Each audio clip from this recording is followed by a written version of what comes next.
All right. So rule number one in YNAB is you give every dollar a job. So when I'm asking the question of like, I have $1,500 in my checking account. Can I afford $30 for lunch? Can I afford to buy $100 shoes? I kind of tricked you guys a little bit and was like, no, like we don't have enough information. So it's just that we just don't have enough information. We're just not going off enough information, right? I don't know how much your rent is. I don't know how much you need to spend on groceries. I don't know how much you need to spend on a new phone, right? We just don't have enough clarity around our money to actually give a true answer to that. But this is how most people make decisions. They go and check their checking account, they see how much money they have, and then they say yes or no based upon that. So that brings us to rule one of YNAB, which is giving every dollar a job.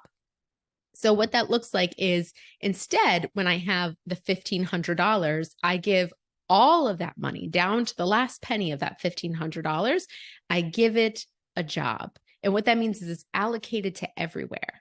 Now, if this sounds at all restricting, like I have to allocate every single dollar to some place, I want to let you know that there are so many different ways you can allocate this money to be fun. You could have a bucket that's called fun money. You could have a bucket that's called splurge money. So it doesn't have to feel restrictive. But this is what it looks like when we give every dollar a job. We might not be able to cover everything though with that $1,500, right? So if I look at this and I have $400 to a new phone, I have $200 to groceries. Well, maybe the $200 to groceries isn't going to cover the groceries I need for the entire month, right? If you're one of those people who does monthly budgeting, you go in and you make all of the monthly money decisions on one day of the month.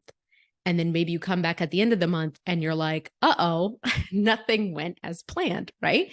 And that's different how YNAB works. YNAB works so completely differently because they want you to make decisions just based off the money you have in your checking account right now.